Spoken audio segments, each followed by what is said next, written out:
What's up, Jets fans? Welcome to the latest edition of Jets Latest, where you get the latest on the Jets, Jets. I'm your host, the spitting statistician, Dane Martinez, and today I want to kind of do a reset, right? Like, there's been so much conversation, so much buzz, whether it be via trade, whether it be the first wave of free agency, whether it be the NFL draft, or even, to be quite honest, a couple of the undrafted free agents that I profiled over the last couple of days here on Jets Latest. What I wanted to do is talk about the Jets roster overall, give you what I believe is going to be the 53-man roster as we sit right now here at the, beginning of May, as we're starting to eventually get into voluntary mini camps and into training camps after the draft, after free agency. And I want to tell you again, remember, Aaron Glenn, Darren Moji, they had a vision, right? It was going to be versatile players, but one thing we also talked about in free agency is that it was going to be talented with guys who were early round draft picks, who had flashed talent at the NFL level, and were young. And I think that is really the case. So I want to give you first the offensive, what I think is going to be the depth chart. And again, versatile, young, and have flashed at the NFL level. And it starts at the quarterback position with Justin Fields. We all know what Justin Fields is now a below market value, budget-wise, signing-wise, contract-wise, for a quarterback in his mid-20s, obviously has flashed, and we are building around him a former first-round pick, right? Tyrod Taylor, one of the few veterans on this roster, is going to be the backup. And Brady Cook, I actually think he's going to crack the roster and be quarterback 3 as an undrafted free agent out of Missouri. Those are the quarterbacks. At running back, again, young and talented. Breece Hall, Braylon Allen. Braylon Allen was literally the youngest player in the NFL last year, right? Davis. Aaron Glenn said he liked all of those, and I think Donovan Edwards could in fact crack the roster as the number 4 running back. We talked about him yesterday on Jets Latest. Andrew Beck as the fullback here on the roster. The wide receivers, again, Garrett Wilson being the alpha. We talked about the kind of veterans that they brought in, veterans like Josh Reynolds, veterans like Tyler Johnson. You bring in Alan Lazard, and then we drafted Arian Smith. We have Malachi Corley as young guys from last year. So we've got the speed receiver, the yak receiver, the hands guy, the blocking guy, the alpha guy. We have everything we need, obviously, with the true stud, Garrett Wilson. We talk about the tight end position. It's going to be Mason Taylor. Mason Taylor is going to be the starting tight end. We loved Mason Taylor. We love what he does for his hands, his versatility, his pedigree, his work ethic. It's all the same brand and vision here for the Jets. Remember, now there's Jeremy Ruckert as well, who is a guy who's an Ohio State. He was the tight end for Justin Fields. We drafted him a few years ago. And then Stone Smart is a guy who flashed at the NFL level in his mid-20s, was a former quarterback, so understands it. We signed him on a kind of cheap deal in free agency as well. And then there's the offensive line. And I think this is really the anchor of this Jets offense, the anchor of the roster. You have heard Aaron Glenn talk about it. When you have that kind of attitude up front, when you have this kind of offensive line, I believe the Jets are sporting the best offensive line they have had on this franchise since all the way back to like Nick Mangold and DeBrickashaw Ferguson and Alan Faneca were on it. And that was at this point about 20 years ago, right? I keep on saying here that it is anchored by what was already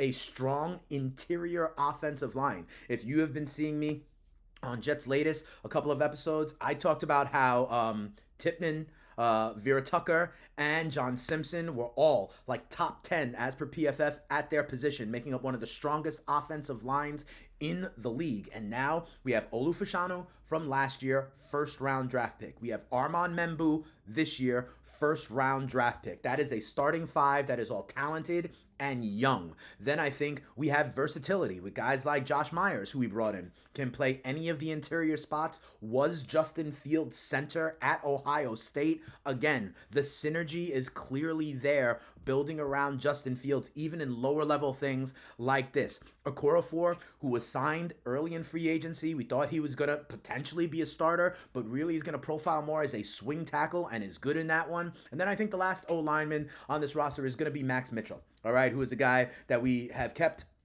for a few years, did get some starts over the last couple of years, but profiles better as a backup. That is 8 offensive linemen headlined by the top 5 that I think make one of the better groups on paper, and especially one of the younger good groups on paper. Let's move over to the defense, where once again, okay, young and talented at every single position group. When I went through the offense, unless you like don't believe in Justin Fields, and here on Jets Latest we do, because of the development he's had, because of Engstrand coming in, because of the weapons, because of the offensive line, and because of the dual threat nature that he's going to have, they're literally above average at every position group on offense. I think the same on defense. Let's look at it. At edge, if you have two young guys who have success at this level in Jermaine Johnson and Will McDonald. Will McDonald had 10.5 sacks last year. Jermaine Johnson, the last year he was healthy, had 7.5 sacks, and they brought him back for his fifth-year option. We bring in Tyler Barron, who, remember, I said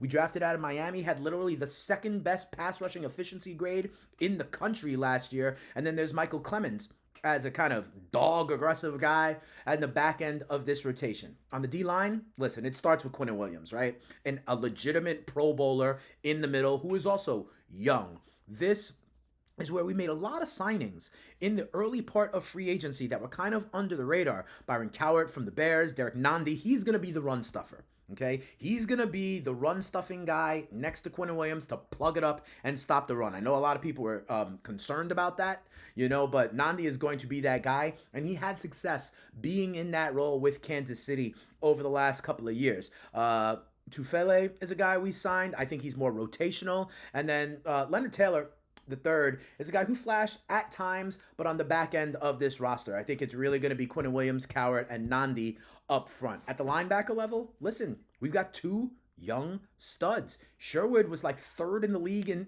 tackles last year, and Quincy Williams, Quinnen's brother, was a Pro Bowler last year, okay? We drafted Kiko, who obviously we talked about previously in the last couple of weeks since the draft with that kind of versatility, leading Miami in tackles and tackles for loss over the last couple of years, captain at Miami. And then you got Davis and Barnes as well, rounding out, in my opinion, the linebacker group. The secondary, we spent a lot of emphasis on that one as well, going into free agency and the draft. It all starts with Sauce Gardner. Okay, you have a legitimate all-pro shutdown corner. So how are you going to tell me that the secondary is below average when you have Sauce at the helm, right? Other cornerbacks that we have, Brandon Stevens, who we signed.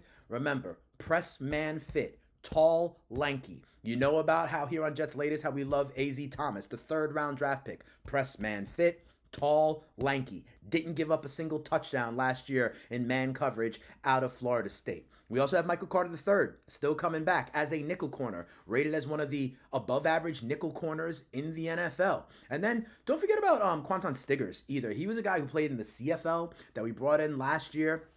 There's potential there as well as Isaiah Oliver. And then the safeties. We signed Cisco, if you remember that. Tony Adams. We drafted Malachi Moore. And then there is Simpson as well. One thing of note that I would say here, I do believe there is room that, and I've said this before, Brandon Stevens also played some safety with the Baltimore Ravens. And if AZ pops or if Stiggers takes a step forward, okay, I do believe that there is the potential for Brandon Stevens to also see some safety in this kind of Jets defense. And remember, that versatility is something Aaron Glenn specifically wants to do. He talked about it with Malachi Moore, who right now is the third safety, could play some nickel if need be. We talked about it with Kiko, who we drafted, who can kind of move all over the place. That versatility is there. So the question remains, now that we've seen this, what are we going to still do? And first of all, let me also say, and on special teams, right?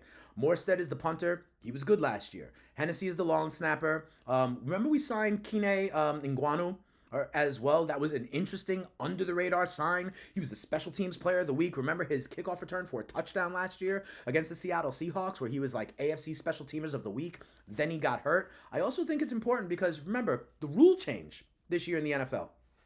Touchbacks are going to the 35-yard line, not the 30. And so I think there may be a bigger emphasis on the return game where kickoff specialists don't want to kick the touchback because it comes out to the 35. We may see more returns, making the kickoff return and the returner a more valuable piece. So having a guy who was a Pro Bowler here, who was a special teams player of the week, who we have seen with kickoff return touchdowns, I think is interesting. And then there's Zerline as well. We did bring in Austin McNamara as a punter in free agency, if you remember, who might be able to compete with Morstead. Those are 53 guys. Those are 23 on defense, 26 on offense, and 4 on special teams that I believe will make up the 53-man roster as it sits right now. The question is, what can they still do? If you ask me, I know a lot of people are talking about defensive line, but I think they signed Coward, they signed Nande, they signed Tufele, and you got Quinn and Williams, for goodness sakes. I don't know that they're going to add much more there. If they do, remember, a guy like Folu Fatukasi, a former Jet, had good years in 2020, 2021, is still out there. Didn't play a ton for the Houston Texans over the last year or two. He could still be out there. He's 30 years old. If you ask me, the place that they need to add really most is at the linebacker level.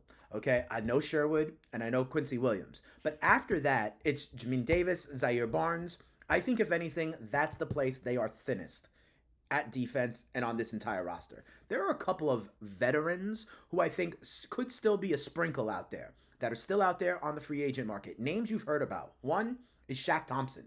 All right, he's 31 years old, had a good run defense grade over at PFF, a grade of 73.2. That was above average last year, had 35 tackles in only 4 games before he went down with an ankle injury. 9 tackles a game. He could help the run as a veteran late sprinkle. Another linebacker of note, another veteran who is still out there is Eric Kendricks. His PFF grade was 75.2. That was 27th best among linebackers, okay? So in the top end there as well. He led the Dallas Cowboys last year with 138 tackles. He had 3 sacks, 2 interceptions. Another kind of veteran that could be out there, could be a sprinkle addition. We're going to see at this part of the NFL calendar, post June 1st cuts as well. There are going to be veterans out there, and good thing the Jets have a bunch of cap space left. Remember, we've been talking about maybe they do the extensions for Sauce Gardner, Garrett Wilson. I think the other places that they're going to have some flexibility to add a veteran here or there if they want to sprinkle. And then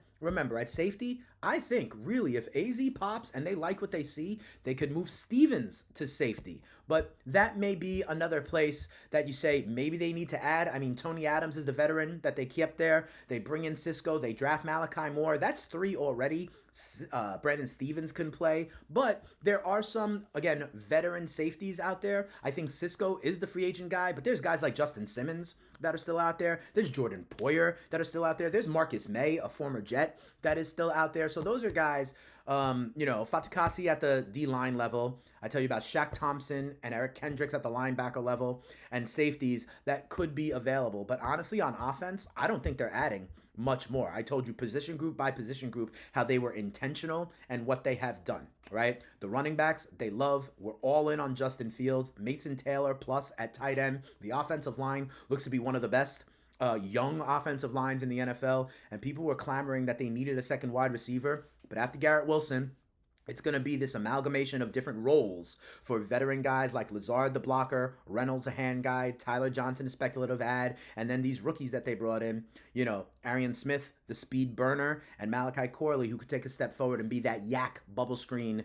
kind of guy. That's the way they are going to do it. That's what I believe is going to be the 53-man Jets roster as of now. We'll see if there are veteran sprinkles, but you have to be excited because the vision is certainly there. These guys are young. Many of these signings are on 1-year deals, 2-year deals, which if they don't work out, will continue to give the Jets flexibility, and they have room to kind of add the cherry on top if that's what they want. But this new regime, this new vision, we talk about aggressive, young, talented, physical, and versatile, and this entire roster is in fact that. So I wanted to give you kind of a slice of, there's been so many new additions with free agency and the draft, of where I think the roster stands right now as we finish off the first week in May. We're going to be in something of a down period right now until kind of, mini camp and training camp. We will take a look next week at the schedule that comes out, see the sequence of the games, chunk it up, and see what the Jets kind of do, how it could play out, and continue to give you updates